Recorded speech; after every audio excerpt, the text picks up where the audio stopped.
Baik, bismillahirrahmanirrahim. Assalamualaikum warahmatullahi wabarakatuh. Nama saya Dimas Kurniawan, saya dari TI 04, yang mana ini adalah video untuk tugas mata kuliah pemrograman sistem jaringan, yang mana tugasnya adalah kita disuruh buat script automasi dari case study. Nah, case study-nya apa? Case study-nya adalah setelah belajar penggunaan remote server SSH v2 dalam pembuatan script Python ya. Jadi kita udah diajari bagaimana penggunaan remote server menggunakan SSH dalam script Python sebelumnya. Dibuat satu case yang harapannya bermanfaat untuk jadikan produk, untuk bisa dimanfaatkan oleh banyak orang berdasarkan masalah yang mungkin sering terjadi. Nah, ini jadi masalah yang sering terjadi mungkin eh ada orang yang di luar atau ada orang yang tidak bertanggung jawab, yang tidak punya akses, dia berusaha masuk ke atau berusaha bobol router kita gitu. Nah, itu masalah keretanan sistem jaringan pada router mikrotik ya, bener ya. Kebetulan jadi di sini case study-nya dipersempit menggunakan router mikrotik. Maka dibuatlah satu tools program Python yang dapat memecahkan masalah kerentanan yang paling basic terjadi di masyarakat ya. Login itu kan juga masalah paling basic ya. Router kita keserang ya, entah di brute force atau di apapun itu ya. Itulah masalah basic yang terjadi di umum di masyarakat Indonesia. Bukan Indonesia sih, di dunia cyber. Oke. Kemudian di sini saya buatkan sebuah script Python ya. Sebenarnya ini script udah lama sih. Kita pakai aja pas buat sesuai gitu kan. Ya, kita lihat ya. Scriptnya tuh kurang lebih seperti ini. Jadi di sini saya importkan pakai library Paramiko dan time ya. Kemudian di sini saya membuat function ya, pakai def. Saya buat function di sini cuma buat dua function sih. Tiga deh, yang satu cuma buat kayak tampilin pilihannya aja gitu ketika orang menjalankan script Python saya ini. Oke. Mana di sini saya juga saya juga menerima inputan, jadi masukin IP-nya tuh nggak manual ya, nggak di dalam scriptnya gitu. Jadi kita menerima inputan, dan di sini function pertama kita atau fungsinya adalah untuk melakukan sharing internet, dan function kedua inilah yang fungsinya untuk mengamankan router mikrotik kita. Kayak gitu nih, yang berguna untuk masyarakat nih. Jadi tekniknya di sini adalah saya menggunakan teknik port knocking. Ini yang diajarkan oleh Kali juga sih pas saya dari SMK gitu, port knocking ini. Jadi saya jelaskan dulu konsepnya. Ketika kita mengakses sebuah router atau kita analogikan dalam kehidupan sehari-hari, ketika ada seseorang mencoba masuk ke rumah kita, itu kan biasanya nggak bisa langsung masuk ya. Kenapa? Karena di rumah kita ada pintu. Nah, orang datang harus apa? Ya, orang harus datang harus salam itu, assalamualaikum, atau ketok pintu dulu. Barulah kalau misalkan orangnya mengizinkan untuk dibukain ya dibuka, dan silakan masuk kayak gitu. Begitu juga dengan port knocking ini. Jadi kita untuk mengakses router mikrotiknya, kita nggak bisa langsung masuk ke router mikrotiknya, kita harus mengetok terlebih dahulu. Apa yang diketok kalau di sini? Jadi di sini yang maksud diketok itu adalah kita mengirimkan paket ya, paket TCP dengan number port 2015 terlebih dahulu. Nah, ini teknisnya langsung aja ya. Jadi filter at change-nya input. Jadi kalau ada routernya menerima inputan dari protokol TCP yang mana tujuan atau destination portnya adalah 2015, maka kita masukin ke dalam address list gitu. IP address yang pengirimnya kita masukin ke dalam address list namanya admin nih. Nah, kita kasih waktu dulu selama 10 detik. Kalau 10 detik dia nggak ngetok lagi, buang gitu.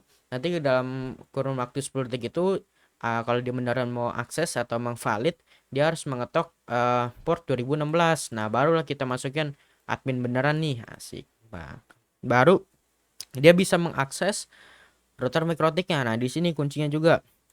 Jadi kita bikin inputan ini selain protokol TCP, ya selain dari source address ini, source address list ini, selain source address list admin beneran nih, dengan tujuan port 8291, 21, 22, 2380 itu bakalan di drop. Artinya selain dari admin beneran nih, itu nggak bakalan bisa mengakses port-port yang ada pada router mikrotik yang udah kita definisikan di sini, kayak gitu. Kemudian di sini kita buat lagi untuk mengantisipasinya kalau itu ada ternyata bukan admin, dia coba-coba mengetok selain port 2015. Ya, berarti kita tandain di sini. Ya, mungkin kalau salah sekali masih typo min ya. Nah, kalau misalkan dari address list typo min ini dia ternyata masih salah lagi nih masukinnya, dia coba ngetok sekali lagi. Nah, baru kita tandain bohong aja lu ya kan. Nah, kita tandain lagi dia nih, kita iket ibarat kata gitu kan dari address list bohong aja lu ini eh inputannya nggak bakal diterima sama sekali, kita drop kayak gitu. Nah, itu eh apa singkatnya dari penggunaan port knocking. Oke, lanjut kita coba jalanin scriptnya ya. Nah, jalaninnya biasanya saya diginin dulu Python. Nah, geser. Nah, ini kayak gini. Jadi kita diminta nih mau dikonfigurasi apa nih? Yang pertama sharing internet, yang kedua port knocking. Misal kita mau yang dua nih port knocking. Nah, kita masukin IP address-nya. Tapi saya nggak mau dikonfig, takut ngacau soalnya ini udah live production asik. Ya, pokoknya tinggal jalanin misalkan ya. Misalkan kalau gagal lu deh, misalkan kalau router yang nggak ada nih, username-nya salah atau apa, ya gini, kita tungguin.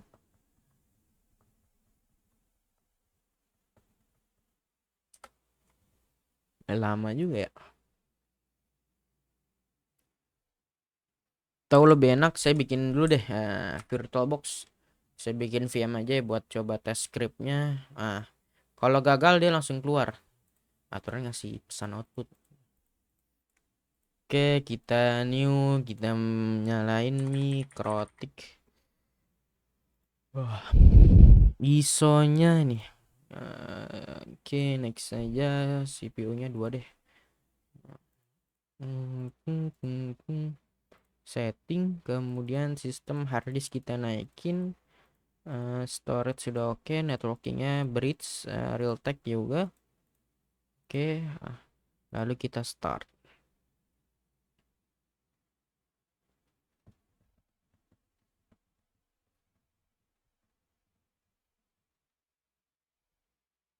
Oke, kita tunggu.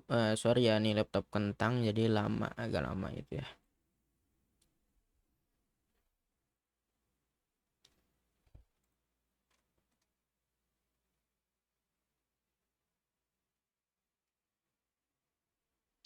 Kita pilih yang A, I, Y, Y. Maksudnya apaan? Maksudnya A itu all, jadi semua package itu kita pilih, kemudian kita install. Gitu.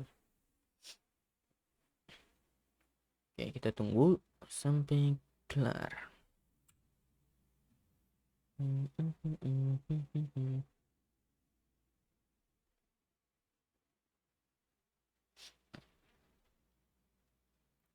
Enter. Ngapa nih begini? Nih apaan nih? Udah kayak isian ini enkripsi kayak gini. Simbol-simbol aneh.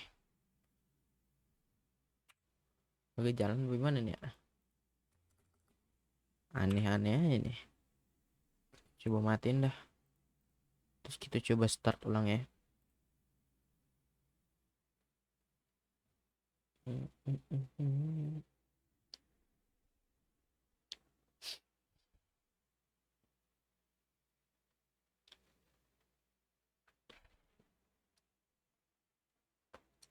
Oke, kita tunggu.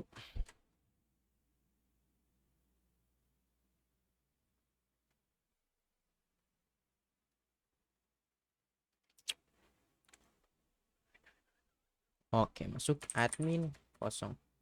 No, ngapain baca lisensi? IP, oh bukan IP ARP, sorry. Gimana ya? Address print, IP DHCP, client print. Oh, nggak ada. IP DHCP client. Kita add ya, add di interface address 1. Disable no. Address print, dia dapat, tapi dia nggak bisa. Net prohibit 1197. Saya buka dulu portal hotspot. My IP hotspot, IP binding. Browse tadi IP-nya, lupa. 1197.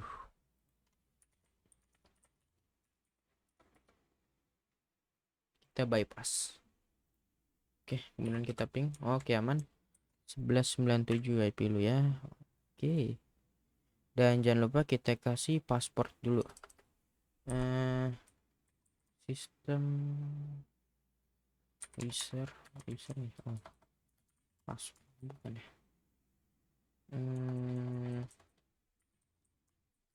Sistem user ya, user print admin, kemudian user admin, user edit, user set admin, kita kasih pasportnya 123. Oke. 1197. Jadi kalau saya coba di Winbox dulu, Netboard 1197, username admin 123. Sip, masuk. Oke. Jempol matiin lupa. Kita jalankan scriptnya. Yang 2, IP address server 199.11.97, username admin, password 23. Sukses login. Nah, itu kalau udah sukses dia bakalan ngeprint itu sukses login tuh. Kita tungguin ya sampai konfigurasi port ke Nokia-nya berhasil. Ya gitu. Nah, buat mantaunya kita tinggal di sini aja ngeliat aja nih. IP firewall filter print. Tuh udah masuk ya. Tapi ini ada yang masalah nih. Jadi ketika dia coba ngepush, dia kebunuh dirinya sendiri. Nah, itu dia. Saya lupa ngembangin gimana ya. Jadi kalau kita Winbox, nah tuh dia udah nggak bisa kan. Jadi dia harus ngirimin mana nih tuh port 2015 sama 2016 kayak gitu ya. Yang belum ke push ini jadi script yang buat mengatasi kalau ada orang selain admin nih yang coba-coba ngirim paket TCP yang salah kayak gitu. Jadi yang belum masuk scriptnya ini adalah yang script yang bagian sini nih, bukan dijalanin, sorry. Visual Studio Code. Nah, yang bagian ini nggak masuk. Kenapa? Karena ketika dia udah nge-push script ini ya, dia ini langsung ke kill. Jadi langsung kena lah. Kan kita mengakses port 22. Nah, kalau mau sebelumnya port 22-nya nih dihilangin dulu gitu. Jadi port 22-nya dihilangin, kita script push. Nah, terus di sini kita edit lagi ya, sampai susah sih harusnya gimana ya bypassnya ya. Gue bingung banget ini.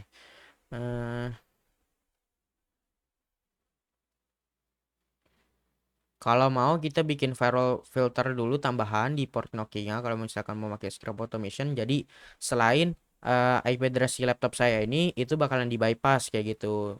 Itu bisa aja kayak gitu. Cuma nih kayak kelamaan ya kan kayak gitu, udah gak ngapa gini aja. Jadi ini scriptnya udah lumayan sukses lah hitungannya ya. Cuma bagian ini aja nih gak ngepush nih. Ini aja masuk juga udah lumayan sih, udah lumayan ngamanin. Tapi kalau tambah ini juga lebih aman kayak gitu. Tapi ini aja udah berhasil ya. Oke, cukup sekian dari saya Dimas Kurniawan, kurang lebihnya mohon maaf. Assalamualaikum warahmatullahi wabarakatuh.